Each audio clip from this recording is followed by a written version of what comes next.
দেখেন চেন্নাই যেই বিপদে পড়ছে, চেন্নাই কি সেই বিপদ থেকে কোনোভাবে বের হওয়া সম্ভব? বের হইতে কি পারবে? প্রথম ২টা ম্যাচ দেখলাম চেন্নাইয়ের। আজকে আপনারা অনেকে বলতে পারেন যে সঞ্জু স্যামসনের পারফরমেন্স ভালো না। ঠিক আছে, সঞ্জুর পারফরমেন্স ভালো না, সঞ্জু। তো সেইখানেও কিন্তু চেন্নাই সুপার কিংস আজকে আগে ব্যাটিং করে ২০৯ রান করতে পারছে। ২০৯ রান করছে, চেন্নাই হেরে গেছে। এরকমটা না লাস্ট সিজনগুলোতেও যদি আপনি দেখেন, চেন্নাই সবসময় একটা ভালো বোলিং লাইন আপ নিয়েই মাঠে খেলতে নামতো। সবসময় একটা ভালো লাইন আপ থাকতো। যেমন ধরেন আপনার চেন্নাইয়ের আগের বোলিং লাইন আপের কথা আপনি যদি চিন্তা করেন, তাহলে চেন্নাইতে আগে বোলার হিসাবে কারা খেলতেন সব প্রথম থেকে? সেই চেন্নাইয়ের এই দলে সবসময় খেলেছেন হচ্ছে রবীন্দ্র জাদেজা, আপনার খেলেছেন ইমরান তাহিরের মতো বোলাররা, খেলেছেন Morne Morkel, Albie Morkel, Albie মর্কেলের মতো বোলাররা। সেইখানে ভালো ভালো হঠাৎ করে এমন কি হলো যে চেন্নাই এখন আর ঘুরে দাঁড়াতে পারছে না? চেন্নাইয়ের পারফরমেন্স কোনোভাবেই ঠিকঠাক হচ্ছে না। কেন ঠিক হচ্ছে না?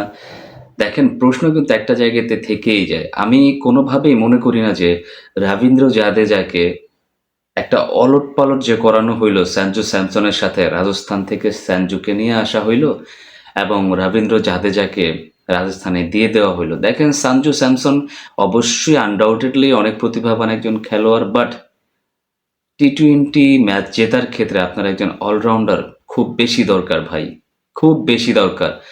রবীন্দ্র জাদেজাকে আমরা দেখেছি যে এর আগে অনেক অনেক ম্যাচ, কত ম্যাচ যে জিতিয়েছেন চেন্নাইকে, চেন্নাইয়ের পক্ষে মাঠে খেলতে নেমে তার কোনো হিসেব নেই। একবার তো শেষ লাস্টের বছরের আগের বছর তো শিরোপাই জেতাইলেন চেন্নাই সুপার কিংসকে। তো চেন্নাই সুপার কিংসের বর্তমানে ব্যাটিংয়ে না পাচ্ছি আমি খুঁজে কোনো রকমের ভারসাম্য, না পাচ্ছি বোলিংয়ে কোনো রকমের ভারসাম্য। ভাই ট্রাস্ট মি, হয়তোবা চেন্নাই রান করছে, ২০৯ রান গতকালকে করছে, বাট এই ২০৯টা রান কিভাবে যে হইলো, কেমনে যে করলো, এটা না আমার কাছে কেমন ভালো লাগে না রানের স্কোরিং হওয়াটা।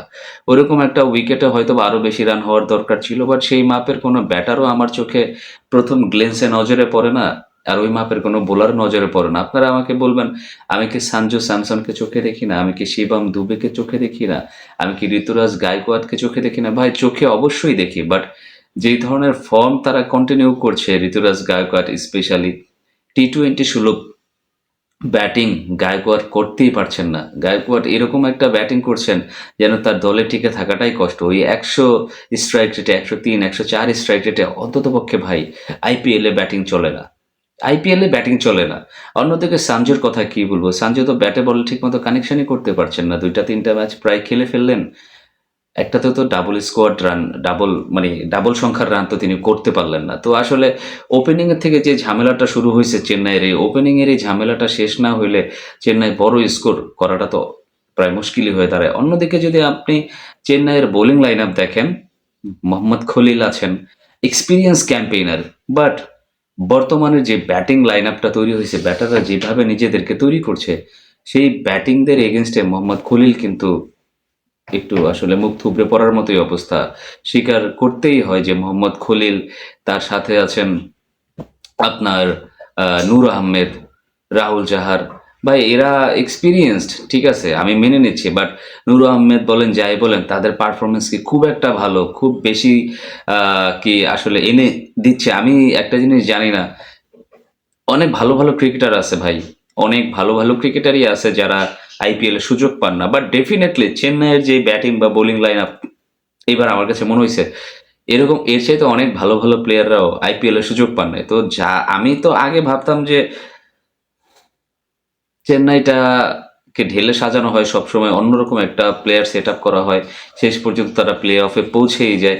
বাট এইবারের যে টিম হয়েছে, আনডাউটেডলি আনডাউটেডলি আমি একটা কথাই বলবো, এইবারের এই টিম নিয়ে আমার কাছে মনে হয় না চেন্নাই সুপার কিংস লাস্ট 4-এ যেতে পারবে। আমার কাছে মনে হয় না, কারণ তাদের পক্ষে তো এই প্রবলেম থেকে বের হওয়া সম্ভব হচ্ছে না, না ব্যাটিং সাইড না বোলিং সাইড কোনোভাবেই সম্ভব হচ্ছে না। তো আমার কাছে মনে হয় না যে এই সমস্যা থেকে তারা আসলে, তো আমার কাছে কোনোভাবেই মনে হয় না যে চেন্নাই যে সমস্যার ভিতরে ঢুকে গেছে, এই সমস্যা থেকে চেন্নাইয়ের আসলে বের হওয়া সম্ভব। চেন্নাইয়ের একটা ওয়ে থাকতে পারে বের হওয়ার, সেটা হচ্ছে যে মহেন্দ্র সিং ধোনি তো খেলেন না, মহেন্দ্র সিং ধোনিকে খেলায় দেন, কিংবা মহেন্দ্র সিং ধোনিকে কোচ করে দেন, কিংবা তার আন্ডারে টিম বানাইতে দেন। আমার কাছে মনে হয় তারা ভালো টিম বানাতে বা মেক করতে পারবে। তবে আমার কাছে যেটা মনে হয়, ভাই ঋতুরাজ গায়কোয়াড় এখন আর চলে না। স্পেশালি এই টিমের জন্য ঋতুরাজ গায়কোয়াড় চলে না। আমি গত সিজনও দেখছি তার পারফরমেন্স আমার কাছে বেশি একটা ভালো লাগে নাই, এইবারও ভালো লাগছে না। তো কি বলবো, আসলে তেমন কিছু বলার নাই।